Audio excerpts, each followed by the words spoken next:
Hello there. Look, behind you. Turn your device so you can see me. Hello, that's better. Hello there. My name is Stuart, known to some as the Pear Bear, but you can call me by my Viking name, which is Fastulf. It means stern wolf. But don't worry, I'm actually quite lovely. Thank you for joining us on this 360-degree virtual tour of the Jorvik Viking Centre. You can use your device to look wherever you like as we go around on the tour. If you're watching on a computer, use the arrow keys to move the camera. That's right, we're going to meet some interesting people and learn a little bit about how they lived their lives. Now look straight ahead so we don't crash. Oh,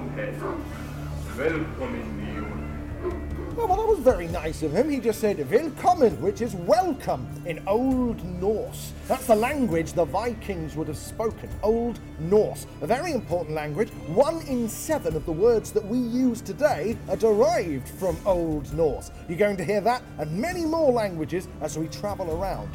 Now, look over here on our right. You can see there's been a bit of an accident. A house fire. Yes, that happens when your city is made primarily of wood. Yes, there are no bricks, there's no concrete in the 10th century. No, and there's no Viking fire brigade either, unfortunately. Now then, everything we're going to see is based on an archaeological excavation that took place in this part of the city of Jorvik in 1976 to 1981. Thousands of objects were found from all over the world. In fact, if you look just to your left there, that chap kneeling down is a travelling merchant from a place called Samarkand, which is modern-day Uzbekistan to you and me. That man there on the left with the long hair, he's a slave trader. Yes, the Vikings traded in slaves, as they called them, thralls. It's an awful part of history, but it's very important to acknowledge that it did happen. Thankfully, not a huge amount of evidence for it happening here in the city of Jorvik, but around the rest of the world, plenty of evidence, manacles, things like that. Now, ahead of us here, we have Sigurd. He's an antler worker. Antler from deer is very useful. It's dense, it can be made into needles, pins, and even combs. I've got a comb here. We found hundreds of examples of combs during the excavation, some of them very highly decorated, as much a status symbol as they were something for keeping yourself clean. Clean, you're probably thinking. Have I gone mad? No, the Vikings were a very, very clean people. They even had a special day of the week for washing. It's called Lørdag, or Wash Day is what they would have called it. You and me would call it Saturday. Yes, that's the day of the week that you wash all of your clothes and yourself so that you smell nice and look good for the week ahead. Yes.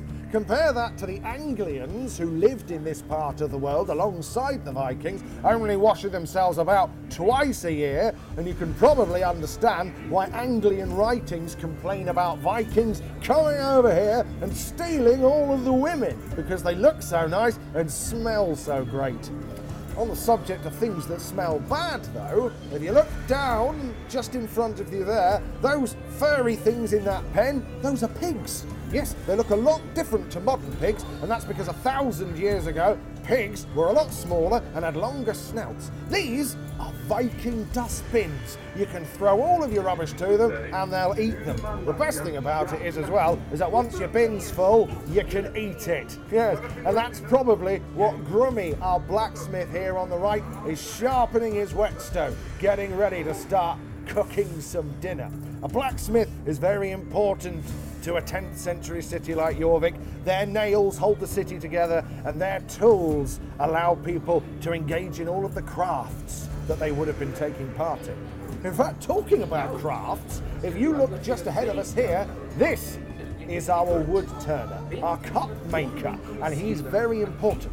In fact, the name Coppergate derives from the Old Norse word Kopragata, meaning the street of the cup makers. We found hundreds of cups and bowls and all of the associated waste that goes with them being produced in large numbers. Kopragata, the street of the cup makers, yes. Now, over here on the left, you can see a couple of builders. Yes, they're having a break. Nothing's changed in 1,000 years, has it? they are in the middle of building that timber house you can see behind them. Now, houses in the Viking city of Jorvik would have been made either of wattle and daub, or they would have been made of thick timber. Most Viking houses would have only had a single room with a central hearth to provide light and heat. The roof would have been made of reed or straw thatch with holes at the gable ends that acted as holes to release the smoke from the fire. There are no chimneys at this time. In fact, very few buildings would have been made of stone, only the really important ones, things like churches and royal residences. Ahead of us here, we can see a family engaging in a game of never taffle. Think of it like Viking chess. And we know it was very popular because hundreds of gaming pieces were found during the excavation. In fact, we even found a gaming board carved into the inside of a coffin lid. Yes, let's just hope that was carved before the coffin was filled. Now then, we are here arriving on the wharf side. This would have been a very important area of the city. This is where the River Foss would have run through. The Vikings were very talented sailors and also very canny shipbuilders. Their ships had a shallow draft, which would not only allow them to sail the oceans, but also to sail right up the rivers. And we know that the city of Jorvik, based on what we found during the excavation, was connected to trade routes all the way around the world, goods coming in from all over the place. This chap here with the blonde hair, that's Eamon. His face is based on a facial reconstruction of an early medieval skull that was found not far from here. His face, have a good look at it, is about as close as you'll ever get to seeing a real Viking's face. Yes, it's incredible some of the things that have been found. Now then, as you look down to the right, just in front of us here, you can see that the soil there is stained red. Don't worry, that's not blood, that's dye. For you see, cloth dyeing is taking place in this area. If you look right here on the wicker fence, you can see the scraps of cloth in different colours. Wow, they're bright, I bet you're thinking. Well, the Vikings, we loved bright colours. They are a way to show off how much money you've got, because all the dyes that would have been used were from natural products, things that grow naturally, yes? And of course, the further away an item had to travel, the more expensive and more exotic it would be. So colours like blue, very expensive, and the most expensive colour of all, purple. Yes, that's why it's associated with royalty, you see, because to dye something purple would cost huge amounts of money. Here we are heading inside one of those Viking timber houses I was talking about earlier.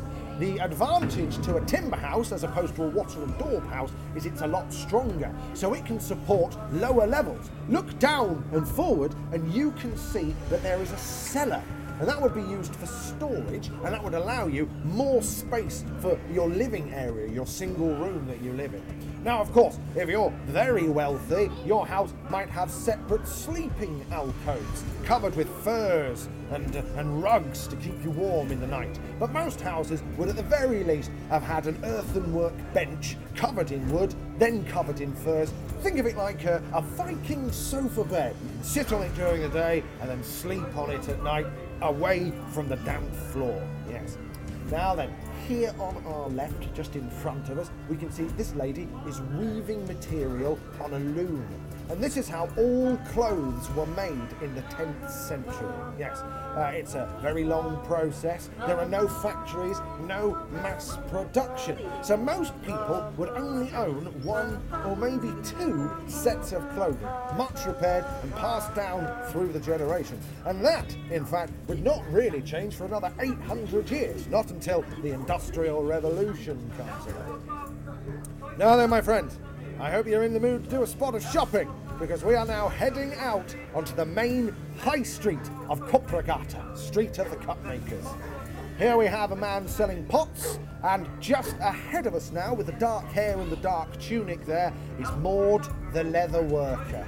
He's got shoes and belts and pouches, all sorts of things. And all of these are based on what was found during the archaeological dig. Now, normally, over the course of 1,000 years, natural materials like leather and, of course, wood would have rotted away to nothing. But we're very lucky, for in this area of the city of Jorvik, the soil is special. And it means that things that would normally rot away are preserved beautifully. And it has allowed us this amazing window into the past, to what life was like 1,000 years ago. You're going to hear many people speaking many different languages. See if you can spot them. We've got Old English, Old Norse, Old Irish, Middle Welsh, Latin, even Sogdian. That's the language that our Samarkand trader would have been speaking right back at the start. Now, over here on our right, this lady is called Leoba. She's the lady in the blue dress. She is based on a reconstruction of a skeleton that was found during the archaeological excavation. The people who study bones are called osteoarchaeologists, and they're very, very clever people. They can tell where you came from, what job you did, what food you ate, and of course, if you had any illnesses. Now, Leoba's skeleton showed severe damage to one of her hips, which is why we've given her a stick in our reconstruction, because we know she wouldn't have been able to walk without the help of one. Human remains are always treated with the greatest of respect by our osteoarchaeologists. Now, talking about great respect, this scene is a little more sombre, for we have now entered a priest's house. The person on the bed is near the end of their life. They're dying, I'm afraid to say, and they're now being read the last rites by that priest.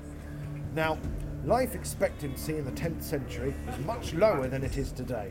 In fact, you can probably only expect to live to about the age of 40, maybe 50. And that's mostly due to the lack of medicine 1,000 years ago. Things that we take a pill for today would be something that could kill our Viking. Yes. You're probably also thinking, hang on a minute, priest? What about Odin and Thor and whatnot? Well, in the 10th century, the Vikings living in this area of the world would most likely have converted to Christianity. And so Christianity is the dominant religion in this city at that time. Here we are now, moving into the back garden. It's a very different sight to a back garden that you and me would have. No flower beds at all. No. Think of this like a waste pit. In fact, if you look down and to the right there, you can see a barrel that's being used for offcuts. Just, my friends, be glad that you can't smell what I'm smelling. You see, the 10th century city of Jorvik, by modern standards, would have been absolutely disgusting. The smell of rotting meat, animal carcasses, animal dung, ammonia from tanning, which is the process of turning skin into leather. All of these horrible smells would have been with you at every moment of every day. And talking about horrible smells, up ahead of us now, just on our left, that's Bogar. He's having a poo. Yes, I know. Hilarious. But also very interesting. For you see, not far down the road, York Archaeological Trust discovered the world's largest Paleo Feces. That's fossilised poo to you and me. Paleoscatologists, that's a real job, they study ancient poo. Those people have managed to discover that the person who delivered this fossilised poo was male, ate mainly bread and meat, and was riddled with intestinal worms and the eggs of parasites. Now, if you look back in front of you, there we can see Ragnar. He is a skald. Now, a skald is a Viking storyteller. Yes, it's him who's going to be keeping the stories of the gods alive. Thor and Jormungandr. He's not a god, actually, that's a monster, but it's a brilliant story. Look into it. Gods like Odin and Freya. Ah, yes. He's the one who will be keeping those stories alive. Very much like the York Archaeological Trust is trying to keep the history of the Vikings alive with the research that's going on, has been going on since the 1970s. Our research continues into the future. For everything that we know about the Vikings, we know that there is more to learn. Join us in our research, explore our website, click on our Meet the Vikings videos, and thank you for joining us on this tour of the Viking Centre. Goodbye.